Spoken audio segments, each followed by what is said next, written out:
नमस्कार विद्यार्थी मित्रांनो, मी खेमराज चामोरशीकर तुमचं आकार फाउंडेशनचा ऑनलाईन प्लॅटफॉर्म स्वागत करतोय।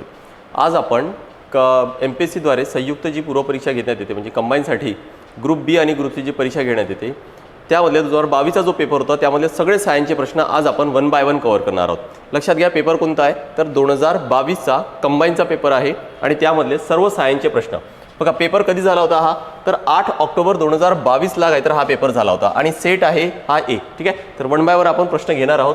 जसं बघा प्रश्न पहिला जो होता तो काय आहे, खालीलपैकी कोणत्या पदार्थाची औष्णिक प्रवाहकता सर्वात जास्त आहे। औष्णिक प्रवाहकता म्हणजे काय तर ज्याला थर्मल कंडक्टिव्हिटी म्हणतात। थर्मल कंडक्टिव्हिटी म्हणजे काय, कंडक्टिव्हिटी म्हणजे बेसिकली काय की ज्याच्यातून प्रवाह म्हणजे काय तर वाहून जाणे त्याला कंडक्टिव्हिटी म्हटलं जातं। म्हणजे इलेक्ट्रिकल कंडक्टिव्हिटी म्हणजे काय की ज्यातून इलेक्ट्रिसिटी वाहून जाते।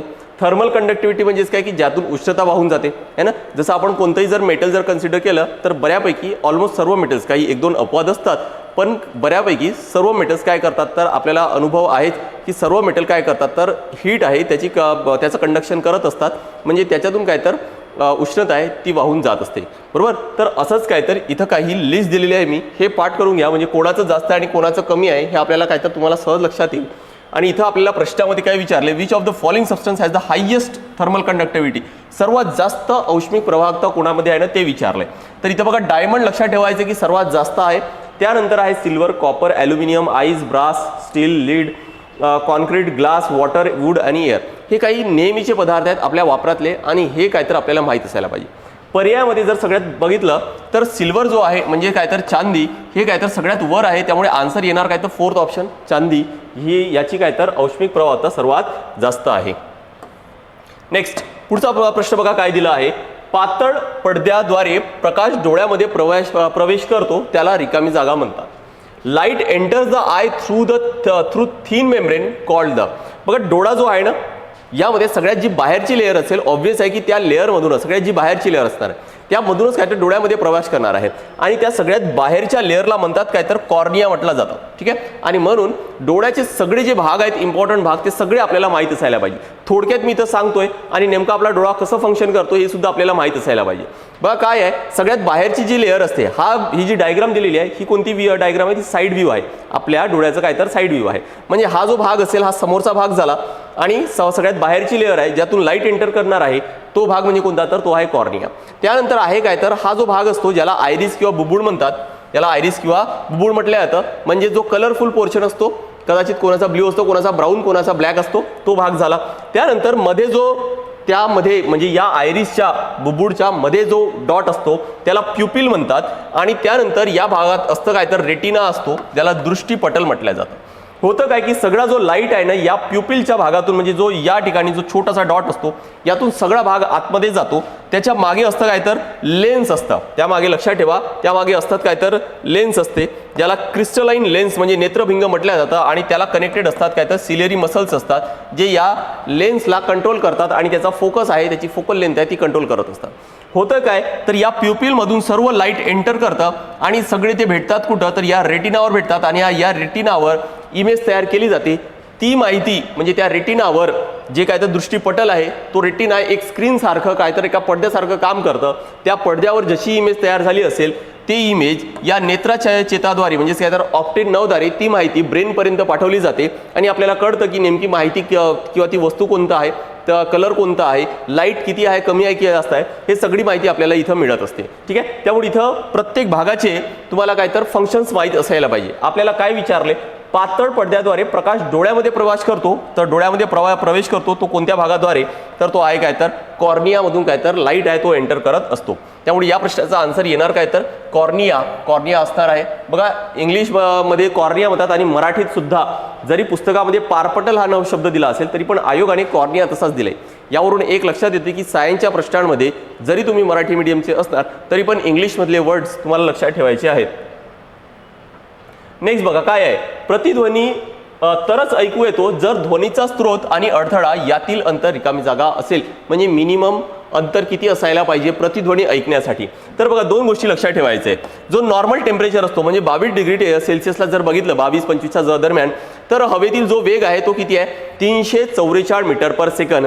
आणि परत एक लक्षात ठेवा की मेंदूत आपल्या मेंदूमध्ये ध्वनीचे सातत्य सुमारे किती आहे फक्त 0.1 सेकंदासाठी आहे।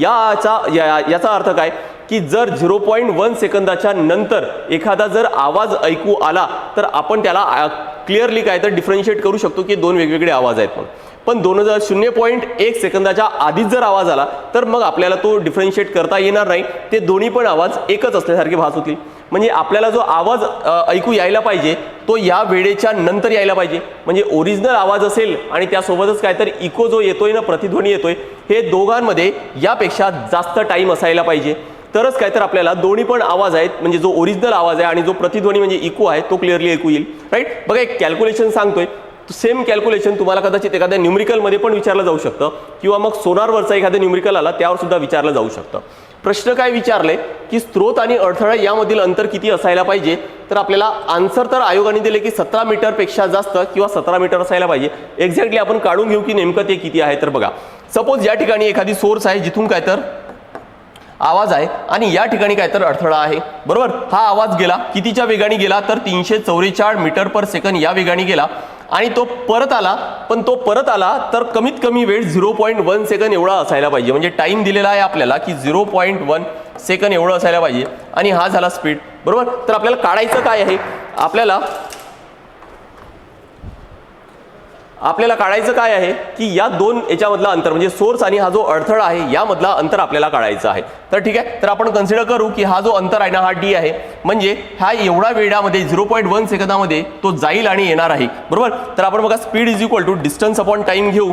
स्पीड आपल्याकडे आहे ऑलरेडी की 344, बरोबर। डिस्टन्स किती लागणार, तर हा डिस्टन्स d डिस्टन्स गेला आणि d डिस्टन्स आला त्यामुळे d प्लस d मी इथं डायरेक्ट 2d लिहितोय आणि टाइम किती आहे तर 0.1 सेकंद एवढे येणार, राईट। आता काय करू आपण, बघा क्रॉस मल्टिप्लाय केलं तर 0.1 सेकंद इंटू 344 केलं तर हा 34.4 येणार इज इक्वल टू 2d येणार आणि d इज इक्वल टू किती येणार तर 2 ने 34.4 ला भाग द्या म्हणजे 17.2 एवढा मीटर कमीत कमी अंतर असायला पाहिजे जर आपल्याला इको क्लिअरली ऐकू यायला पाहिजे असेल तर। किती, कमीत कमी 17.2 है ना। म्हणजे ऑब्वियस आहे की हा जो आवाजाचा जो वेग आहे ना हा कमी जास्त होणार आहे, त्यामुळे याच्यामध्ये सुद्धा बदल होईल, पण 17 किंवा 17 पेक्षा जास्त आपण रफली असं कन्सिडर करू शकतो आणि म्हणून आन्सर काय दिलं इथं की 17 मीटरपेक्षा जास्त किंवा 17 मीटर, ठीक आहे। एक थोडंसं लक्षात ठेवा की आपल्या शाळेच्या पुस्तकांमध्ये वगैरे ही व्हॅल्यू दिलेली आहे 17.2, त्यामुळे ती एक व्हॅल्यू थोडंसं लक्षात ठेवणं गरजेचं आहे, ठीक आहे। त्यामुळे याचा आन्सर सेकंड ऑप्शन आहे। नेक्स्ट बघा पुढचं काय आहे, रिकामी जागाच्या अणूच्या मॉडेलमध्ये इलेक्ट्रॉनचा कोनीय संवेग हा h/2π परिमाणाचा अविभाज्य गुणक आहे। इन रिकामी जागा model of an atom the angular momentum, काय म्हटलं इथं अँग्युलर मोमेंटम, त्याचा फॉर्म्युला आहे काय MVR, angular momentum of an electron in an integral multiple of quantity h/2r। तर हे कोणत्या मॉडेलमध्ये दिलं होतं, कोणत्या मॉडेलमध्ये दिलं होतं ते आपल्याला अभ्यासायचं आहे। बघा जे ॲटॉमिक स्ट्रक्चर आहे, ॲटॉमिक स्ट्रक्चरचे आपल्याला 4 मॉडेल अभ्यास करायचे आहेत। कोणकोणते 4 मॉडेल आहेत तर बघा, एक आहे डाल्टन, एक आहे थॉम्सन, रुदरफोर्ड आणि बोर, ठीक आहे। हे 4 मॉडेल आपल्याला शाळेच्या पुस्तकात दिलेत आणि 4ही मॉडेल फार इम्पॉर्टंट आहे। बोरच्या नंतर सुद्धा आपल्याला बराच अभ्यास करायचा आहे, पण हे 4 मॉडेल जे ॲटॉमिक स्ट्रक्चरचे आहे ते फार इम्पॉर्टंट आहे आणि ते आपल्याला अभ्यास करायचे। तर लक्षात घ्या की बाकीच्यांनी फक्त काहीतरी मॉडेल्स दिले होते, पण जो चौथा मॉडेल होता जो बोरनी दिला होता, या बोरनी याचा मॉडेल बऱ्यापैकी बरोबर होता आणि याने बरेचसे काही फॉर्म्युले सुद्धा दिले होते की एखादी जर इलेक्ट्रॉन जो फिरत आहे त्याची व्हेलॉसिटी काय आहे, त्याची स्थिती काय आहे, त्याचा अँग्युलर मोमेंटम काय आहे, अशा सगळ्यासाठी काय तर त्यांनी फॉर्म्युले दिले होते आणि म्हणून या प्रश्नाचा आन्सर काय तो कोणत्या मॉडेलमध्ये दिला आहे तर बोरचा, ठीक आहे। पण यासोबतच लक्षात ठेवा की आपल्याला ॲटॉमिक स्ट्रक्चरचे म्हणजे अणूची संरचना आहे त्याचे टोटल 4 मॉडेल्स अभ्यास करायचे आहेत आणि बोरने तर फॉर्म्युले दिलेत, त्यामुळे फॉर्म्युले सुद्धा काय तर आपल्याला पाठ असायलाच पाहिजेत। नेक्स्ट पुढचं बघा काय दिलंय, खालीलपैकी चुकीचे विधान निवडायचं आहे, right. Choose the incorrect answer. काय दिले, रेणूमधील बॉन्डिंग कक्षा आणि अणुकक्षांच्या बेरजेच्या प्रभावाने तयार होतात, म्हणजेच काय bonding molecular orbitals are form by the additive effect of the atomic orbitals, right. हे सगळे जे सेंटेन्स दिले ना कशाशी रिलेटेड बघा, bonding molecular, anti bonding molecular, हे मॉलिक्युलर ऑर्बिटल थेरीशी रिलेटेड आहे। तर तुम्हाला ती थेरी सगळ्यात आधी माहिती असायला पाहिजे की केमिकल बॉन्ड आहेत किंवा मॉलिक्युल्स आहेत हे कसे तयार होतात, राईट। तुम्हाला आताच सांगितलं मी की तुम्हाला ते ॲटॉमिक स्ट्रक्चरचे 4 मॉडेल्स तर माहिती असायला पाहिजे त्यासोबतच अजून आपल्याला केमिकल बॉन्डिंग आहे, केमिकल रिॲक्शन, केमिकल बॉन्डिंग, त्याच्यामध्ये सुद्धा काही असे मॉडेल्स आहेत, वेगवेगळे सायंटिस्ट आहेत, त्यांच्याबद्दल सुद्धा माहिती असायला पाहिजे. बघा इथं थोडक्यात सांगतोय मी, तुमचा हा प्रश्नाचा आन्सर इथं क्लिअर होईल. काय आहे तर बघा, एक कोणती थेरी आली होती, मॉलिक्युलर ऑर्बिटल थेरी, MOT ज्याला म्हटलं जातं. या थेरीमध्ये काय सांगितलं आहे की जे ॲटममध्ये ऑर्बिटल्स असतात ते काय होतात तर ते ओव्हरलॅप करून, म्हणजे याच्या आधी जी थेरी आली होती, याच्या आधी जी थेरी होती ज्याला व्हॅलेन्स बॉन्ड थेरी म्हटलं जातं, VBT म्हणतात, पण त्याच्यानंतर मग मॉलिक्युलर ऑर्बिटल थेरी आली.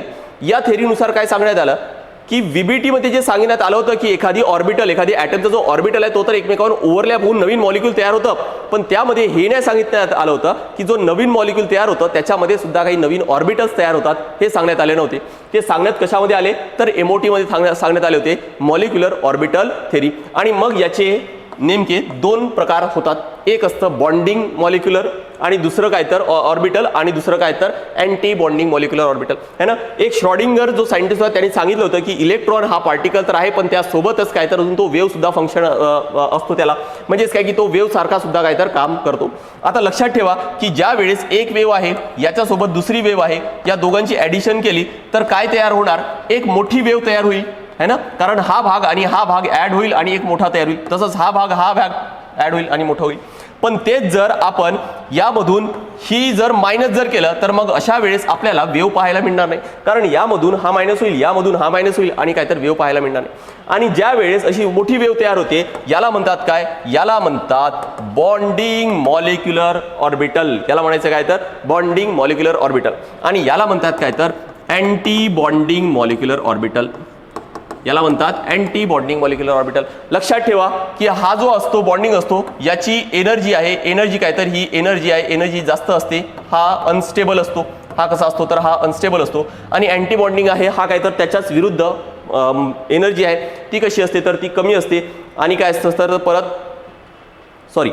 याची एनर्जी ही कमी असते, आणि हे लक्षात ठेवायचं की हा कसा आहे तर हा स्टेबल आहे, आणि याची एनर्जी कशी आहे तर ही जास्त आहे, आणि हा लक्षात ठेवायचं तुम्हाला की अनस्टेबल आहे, म्हणून हा काय तर अनस्टेबल आहे. राईट. आता बघा यावरून तुम्हाला बऱ्यापैकी काय तर हे जे सेंटेन्स आहे सॉल्व्ह करता येतात. Bonding molecular orbitals are form by the additive effect. बघा बॉन्डिंग कशामुळे तयार झालेला आहे, हा जो बॉन्डिंग आहे कशामुळे तयार झाला आहे, ॲडिटिव्ह इफेक्ट, दोघांचे ॲडिशन झाल्यामुळे काय तर तो तयार झालेला आहे, त्यामुळे हा काय तर बरोबर आहे. पण आपल्याला इनकरेक्ट काढायचा आहे, जो चुकीचा सेंटेन्स असेल तो मार्क करायचा आहे. The electron density in the internuclear region in bonding molecular orbitals is very low. नाही, हे ऍक्च्युली उलट आहे, कारण ज्यावेळेस या ठिकाणी बघा कशामध्ये विचारले आपल्याला, इंटरन्यूक्लियर रिजनमध्ये बॉन्डिंग मॉलिक्युलर ऑर्बिटल, म्हणजे या केसमध्ये काय होणार की ज्या वेळेस एकमेकांवर ओव्हरलॅप होईल तर मॉलिक्युलचं एक नवीन ऑर्बिटल तयार होईल, आणि त्या ठिकाणी इलेक्ट्रॉनची डेन्सिटी ही कशी राहणार आहे, ही लो नाही राहत, तर ही लक्षात ठेवा की ही जास्त असते. त्यामुळे हा जो सेंटेन्स आहे हा काय असेल तर चुकीचा असणार आहे.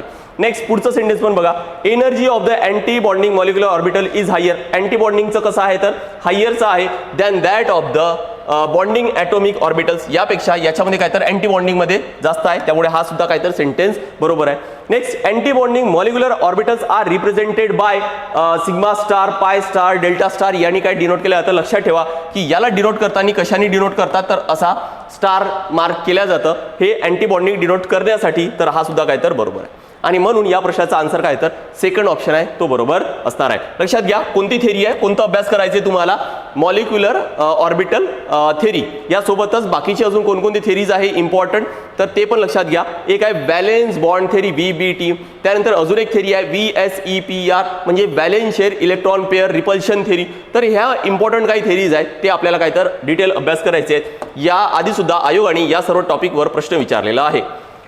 नेक्स्ट बघा, नायट्रोजन फिक्सेशनशी रिलेटेड प्रश्न आहे, फार इम्पॉर्टंट टॉपिक आहे. जैविक नायट्रोजन फिक्सेशन, जैविक म्हणजे दरम्यान नायट्रिफाईंग जीवाणू म्हणजे काय तर नायट्रिफाईंग बॅक्टेरिया कोणाचे रूपांतर कशामध्ये करतात, नायट्रिफाईंग बॅक्टेरिया कशाचे रूपांतर कशामध्ये करत आहेत. इथं डायग्राम, ही पूर्ण डायग्राम तुमची पाठ असायला पाहिजे. एन्व्हायरमेंट जो विषय आहे राज्यसेवेमध्ये प्रिलिममध्ये, त्यामध्ये सुद्धा काय तर नायट्रोजन फिक्सेशन हे डिटेलमध्ये दिलेलं आहे. आपल्याला बायोलॉजीमध्ये सुद्धा बॉटनीमध्ये काय तर हे फार इम्पॉर्टंट आहे. काय दिले बघा, कशाचं कन्व्हर्जन म्हटलंय आपल्याला, नायट्रिफाईंग बॅक्टेरिया. हा नायट्रिफाईंग बॅक्टेरिया बघा या अमोनिया किंवा अमोनियम आयनचं कन्व्हर्जन नायट्राइट्समध्ये आणि त्याचंच कन्व्हर्जन मग परत नायट्रेटमध्ये करत असतात. हे क्लिअरली या डायग्राममध्ये दिलेलं आहे आपल्याला. इथं बघा जो थर्ड ऑप्शन आहे की अमोनियम आयनचा कन्व्हर्जन, बघा हा अमोनियम आयनचा कन्व्हर्जन NO3 मायनस म्हणजेच काय तर नायट्रेट्समध्ये कन्वर्ट करत आहेत. आन्सर काय येणार तर थर्ड ऑप्शन येणार आहे है ना. क्लिअरली डायग्राममध्ये दिलेलं आहे. आणि म्हणून नायट्रोजन फिक्सेशन या आधी सुद्धा नायट्रोजन फिक्सेशनवर प्रश्न आयोगाने विचारले आणि परत 22 मध्ये सुद्धा विचारलेलं होतं. नेक्स्ट परत बायोलॉजिकल क्लासिफिकेशनचा एक प्रश्न आहे. काय आहे तर बघा, खालील जोड्या जुळवायचं आहे. पायथन मोलुरस म्हणजे या बाजूला काय तर ॲक्च्युली आपल्याला काही सापांची नावं दिलेत आणि त्या सापांना ॲक्च्युली काय अजून कोणत्या नावाने ओळखल्या जातं हे आपल्याला विचारले. यापैकी काही 1-2 आपल्या शाळेच्या पुस्तकात मिळतात आणि बायोलॉजिकल क्लासिफिकेशनमध्ये इथं असे प्रश्न विचारतात की बऱ्याचदा आपल्याला काही नावं असतात हे माहीत राहत नाही, त्यामुळे काही आपल्याला गेस करून काय तर मार्क करता येतात. लक्षात घ्या, पायथन मोलुरस यालाच काय तर बिनविषारी साप म्हटलं जातं.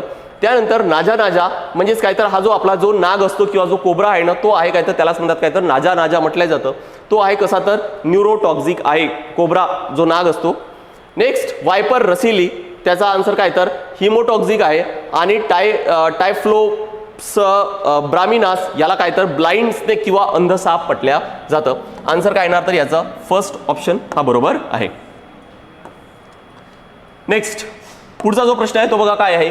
ऑरेलिया लार्वल स्टेजच्या खालीलपैकी कोण योग्य क्रम काय आहे. लार्वल स्टेज म्हणजेच काय की ज्या वेळेस तो अगदी त्याचा लाईफ स्टेजचा सुरुवातीचा जो काळ असतो त्याला लार्वल स्टेज म्हणतात आणि त्यानंतर त्याचाच मोठा होत होत होत काय तर तो पूर्ण मोठा होतो. तर आपल्याला हे जे स्टेजेस आहेत ना हे विचारलेले आहेत की नेमके काय स्टेजेस आहेत. तर बघा सगळ्यात आधी इथं कुठं दिसत आहे आपल्याला की हा मेल आहे आणि ही फिमेल आहे. फिमेलचे इथं एक दिसत आहे. एगने काय केलं तर हे स्पर्म्स इकडे आलेत आणि काय तर हे फर्टिलाइज केलं. लक्षात ठेवा की ऑरेलियामध्ये जो फर्टिलायझेशन आहे म्हणजे फलन आहे हे शरीराच्या बाहेर होत असतं. फर्टिलायझेशन हे शरीराच्या बाहेर, त्यामुळे एग आहे आणि हे स्पर्म्स आलेत, फर्टिलाइज झाले आणि झायगोट तयार झालं. नेक्स्ट झायगोट तयार झाल्यानंतर आता बघा पुढे कोण काय काय स्टेप आहे. बास्टुला, प्लॅनुला है ना, त्यानंतर हे सगळे प्लॅनुलाचेच प्रकार आहे. त्यानंतर हायड्राटुबा, सिफिस्टोमा, नेक्स्ट एफिरा है ना, त्यानंतर इथं सुद्धा काय तर इफिराच आहे है ना. म्हणजेच आपल्याला काय मिळत आहे एक नाव इथं मिळालं काय तर ब्लास्टुला है ना. त्यानंतर परत त्यांचे परत स्टब काय तर म्हणू आपण की स्टेजेस आहेत. नेक्स्ट आहे प्लॅनुला आहे इथं पण प्लॅनुला आहे. नेक्स्ट हायड्राटुबा. त्यानंतर आहे काय तर हा सिफिस्टोमा आणि हा इफिरा. राईट. आता बघा कोणता पर्याय दिसतोय आपल्याला. सगळ्यात आधी प्लॅनुला सर्वात आहे. ब्लास्टुला कोणत्याच याच्यामध्ये दिसत नाही. प्लॅनुला येणार, त्यामुळे हे 2 आहे, हे तर येणार नाही. नेक्स्ट हायड्राटुबा आहे, प्लॅनुला आहे. नेक्स्ट सायफिस्टोमा हा पण दिलेला आहे आणि इफिरा पण दिलेला आहे. त्यामुळे आन्सर येणार काय तर फर्स्ट ऑप्शन असणार आहे. तर बघा ऑरेलियाचा हे जे स्टेजेस आहेत किंवा डायग्राम आहे हे इम्पॉर्टंट आहे. तुम्हाला सगळे स्टेप बाय स्टेप हे माहीत असायला पाहिजे. नेक्स्ट पुढचं बघा काय आहे. खालीलपैकी कोणता किंवा कोणत्या प्राण्यांचा समूह हे सरपटणारे प्राणी या वर्गात मोडतात. फार इम्पॉर्टंट आहे, कारण बऱ्याचदा आपण कन्फ्यूज कशामध्ये होतो की सरपटणारे ज्याला रेप्टिलिया म्हणतात, सरपटणारे आणि दुसरं काय तर उभयचर ज्याला आपण ॲम्फिबियन्स म्हणत असतो. यामध्ये बरेच जण काय तर हे कन्फ्यूज होतात. ॲम्फिबियनचा मिनिंग लक्षात ठेवा की त्यांचा जो सुरुवातीचा म्हणजे जन्मानंतर किंवा त्यांचा जन्म आहे किंवा जन्मानंतरचा काही काळ हा पाण्यामध्येच राहतो आणि त्यानंतर ते दोन्ही ठिकाणी उभयचरची. ठीक आहे. पण सरपटणारे म्हणजेच काय की ज्यांचं शरीर हे जमिनीपासून वर उचलू शकत नाही अशांना आणि ते काय तर ते जमिनीवर सरपटताना दिसतात आपल्याला, त्याला आपण सरपटणारे म्हणतो.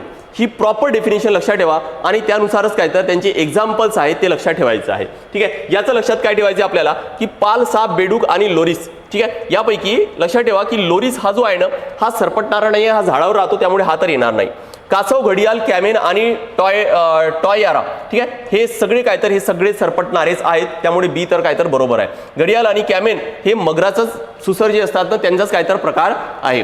ठीक आहे. नेक्स्ट कासव, मगर, सॅलेमेंडर आणि पाल. सॅलेमेंडर लक्षात ठेवा की हा काय आहे तर हा ॲम्फिबियन आहे, त्यामुळे हा येणार नाही. परत इथं सुद्धा सॅलेमेंडर आहे, हा सुद्धा येणार नाही. त्यामुळे आन्सर येणार काय तर बी हा योग्य आहे. नेक्स्ट खारपान पट्ट्यातील शेतीतील सिंचनामुळे पिकांच्या उत्पादनावर परिणाम होण्याची कारणे म्हणजे आपल्याला कारण सांगायचं आहे की जर एखादी खारपान पट्ट्यातील म्हणजे सलाईन सॉईल आहे तर अशा ठिकाणी जर इरिगेशन केलं तर नेमकं काय होतं ते आपल्याला विचारले. बघा काय आहे की जर एखाद्या ठिकाणी खारपण एरिया आहे म्हणजे सलाईन सॉईल आहे म्हणजे ज्या मातीमध्ये सॉल्टचं प्रमाण काय तर जास्त आहे अशा ठिकाणी जर आपण जर पाणी दिलं तर अशा वेळेस काय होतं की त्या मातीवर सॉल्ट आहे त्याचा काय तर त्याचा जमा होतात. जे मीठ आहे, सॉल्ट आहे ते काय होतं, क्षार आहे ते काय तर ते आहेत काय होतात तर जमा होतात. त्यामुळे काय होणार तर सॉइलची जी कॅपेबिलिटी आहे किंवा कमी होते, उत्पादनावर काय तर परिणाम होत असतात. ठीक आहे. आता थोडासा जनरल प्रश्न आहे किंवा हा आपण असं म्हणता येईल की हा जॉग्राफीशी रिलेटेड आहे म्हणून. ठीक आहे. थोडा सायन्स आणि थोडा काय तर जॉग्राफीशी रिलेटेड आहे. बघा काय दिलं इथं, पर्याय काय काय आहेत, आपल्याला कारण सांगायचं की कोणता बरोबर आहे ते म्हणून. ठीक आहे. बघा जमिनीच्या पोताच्या निकृष्ट दर्जामुळे उत्पादनावर परिणाम का होतं, कारण जमिनीची जी कॅपेबिलिटी आहे किंवा जी क्वालिटी आहे ना ती काय होणार तर ती डिग्रेड होते, डिग्रेडेशन ऑफ सॉइल स्ट्रक्चर. त्यामुळे हा काय असेल तर हा बरोबर असणार आहे. पिकांची वाढ खुंटल्यामुळे पिकांची वाढ खुंटत नाही, ऑब्वियस आहे. आधी उत्पादनावर परिणाम आणि त्यानंतर काय तर पिकाची वाढ होईल नाही होईल ते नंतरचं कारण आहे. त्यामुळे हा तर डायरेक्ट कारण नाहीच आहे. पानांच्या पिवळेपणामुळे नाही, पानांचं पिवळेपणा होत नाही. जमिनीतील क्षारांच्या संचयामुळे आता सांगितलं मी की काय होणार की जमिनीमध्ये काय होतात, जमिनीच्या वरच्या लेअरमध्ये क्षारांचं प्रमाण आहे तो काय तर तो वाढतो, तो काय तर तो जमा होतो. त्यामुळे हा सुद्धा काय तर बरोबर आहे. आन्सर येणार काय तर ए आणि डी हे योग्य आहेत. नेक्स्ट पुढचा प्रश्न बघा की आंतरिक कीड म्हणजे काय, ज्याला इंग्लिशमध्ये काय म्हणतात तर एंडेमिक पेस्ट. एंडेमिक पेस्ट म्हणजे काय तर इथं 3 प्रकार दिलेले आहे on the basis of outbreak of the paste आहेत है ना. त्याचे जी कीड आहे त्याचे 3 प्रकार दिलेले आहेत. एक आहे काय तर एपिडेमिक, दुसरा आहे एंडेमिक आणि तिसरा काय तर इकॉनॉमिकल इम्पॉर्टंट पेस्ट है ना. आपल्याला फक्त एंडेमिक विचारले पण याचा अर्थ बाकीचे 2 सुद्धा काय तर फार इम्पॉर्टंट आहेत. बघा एपिडेमिक म्हणजेच काय, irregular large scale infestation of insects at specific time in particular area. एखाद्या कुठल्या तरी पर्टिक्युलर एरियामध्ये काय होणार किंवा आणि त्यासोबत काय तर एखाद्या स्पेसिफिक टाइममध्ये काय होणार तर खूप सारे इन्सेक्ट्स आहेत किंवा पेस्ट आहेत हे काय तर खूप जास्त प्रमाणात पाहायला मिळतील. त्याला काय म्हणतात, त्याला म्हणतात एपिडेमिक म्हटलं जातं.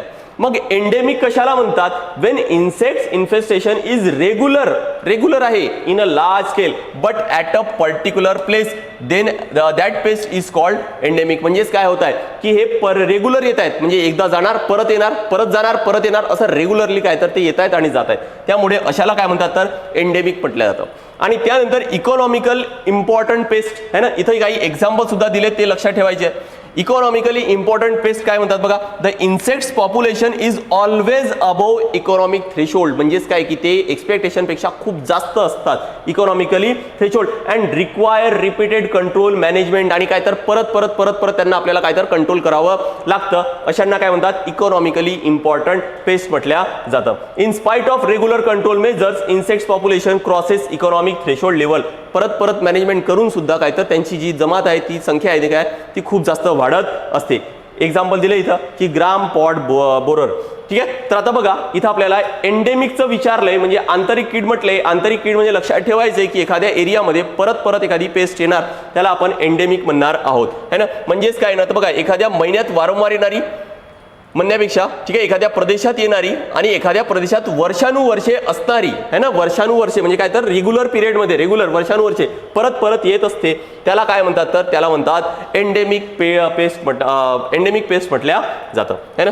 बघा occurs in the same year after year, काहीतरी वर्षानंतर परत येतं, रेग्युलर येत असतात है ना. त्यामुळे आन्सर येणार काय तर थर्ड ऑप्शन असणार आहे. नेक्स्ट अगदी सोपा प्रश्न विचारला होता, ज्या झाडांची बी उघडी असते म्हणजे काय तर बी आहे पण त्याच्यावर काय तर कव्हर नाही, अशा कोणत्या गटात मोडतात. कोणता आहे तर बघा वनस्पती जर वर्गीकरण जर बघितलं तर काय लक्षात येते, एक आहे अबीजपत्री आणि दुसरा आहे बीजपत्री. अबीजपत्री म्हणजेच काय की ज्याला क्रिप्टोगॅम म्हणतात, म्हणजेच काय की ज्याच्यामध्ये बी नाही आहे, म्हणजे हे 3 प्रकार तर येणारच नाही.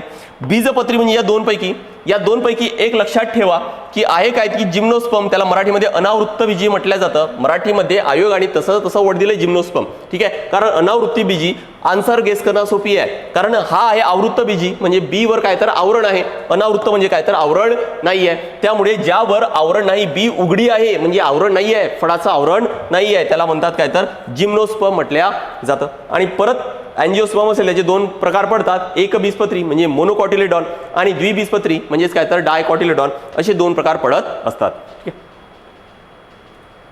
नेक्स्ट खालीलपैकी कोणता विषाणू एका व्यक्तीकडून दुसऱ्या व्यक्तीकडे संक्रमित सुई किंवा असुरक्षित लैंगिक संबंधामुळे पसरतो. राईट. बघा इथं काय दिलंय मी की हेपेटायटिस जे आहेत तर त्याचे जे 5 प्रकार आहेत त्याचं डिटेल माहिती दिलेलं आहे.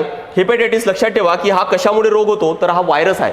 आणि व्हायरस आहे तर तुम्हाला हे सुद्धा लक्षात ठेवायचे की व्हायरस म्हणजे नेमका कोणता आहे, तो DNA आहे की RNA आहे, DNA आहे की RNA आहे. आता इथं आपल्याला काय विचारले की कोणता विषाणू म्हटलंय संक्रमित सुई आणि असुरक्षित लैंगिक संबंधामुळे. इथं आहे हेपॅटायटिस ए, बी, सी, डी, ई. ए आणि ई बघा हा कशाद्वारे पसरत आहे तर फिकल मॅटर आहे ना, ओरल रूटद्वारे. म्हणजेच काय की आपण दूषित अन्न आणि पाणी जर कंझ्युम केलं तर अशा वेळेस काय तर हेपॅटायटिस ए किंवा ई होऊ शकतं. पण बाकीचे बी, सी आणि डी हे कशाद्वारे होतात तर बघा ब्लड आहे, बॉडी फ्लुइड्स आहे आणि सेक्ज्युअली तिन्ही पण कशाद्वारे होत आहेत तर लैंगिक संबंधाद्वारे पसरू शकतात. त्यासोबत काय तर ब्लड आहे ना, म्हणजे असंक्रमित सुई म्हणजे एकाची सुई दुसऱ्याला वापरली, एकाला असेल हेपॅटायटिस बी तर दुसऱ्याला पण होऊ शकतात. आणि म्हणून या प्रश्नाचा आन्सर येणार काय तर हेपॅटायटिस बी येणार आहे. तुम्हाला पाचही प्रकार हेपॅटायटिसवर याआधी सुद्धा प्रश्न विचारले, तुम्हाला पाचही प्रकार हेपॅटायटिसचे हे माहीत असायलाच पाहिजेत. नेक्स्ट पुढचा प्रश्न बघा, कोणत्या शास्त्रज्ञाने देवी रोगावरील लसीचा शोध लावला होता. म्हणजेच काय तर स्मॉल पॉक्स वॅक्सिन. अगदी सोपा प्रश्न, डायरेक्ट वन लाइनर इझी प्रश्न विचारलाय.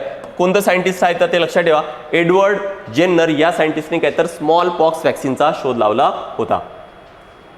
नेक्स्ट, निर्जंतुकीकरण करण्यासाठी खालीलपैकी कोणाचा वापर होतो. आता हा प्रश्न कोणत्या टॉपिकचा आहे लक्षात घ्या, जो इलेक्ट्रोमॅग्नेटिक रेडिएशन आहे त्यामध्ये आपल्याला जे पूर्ण स्पेक्ट्रम आहे आणि एक 7-8 प्रकारचे जे रेडिएशन्स आहे त्या सर्वांचे युजेस आपल्याला माहीत असायला पाहिजे. नेमकं इथं निर्जंतुकीकरण करण्यासाठी काय यूज केलं जातं तर लक्षात ठेवा की अल्ट्रा व्हायोलेट लाईट आहे ते यूज केलं जातं, ज्याला UV light, UV radiations rays सुद्धा आपण म्हणतो. अजून UV रेडिएशनचा कुठं यूज होतो तर बघा आपल्या शरीरामध्ये डी जीवनसत्व म्हणजे डी विटॅमिन तयार होतं. ते कशामुळे, कारण सनलाईटमध्ये असतं काय तर अल्ट्रा व्हायोलेट रेज असतात. नेक्स्ट, त्वचा रोगासाठी त्याचा ट्रीटमेंट करण्यासाठी सुद्धा काय तर UV रेडिएशन वापरतात.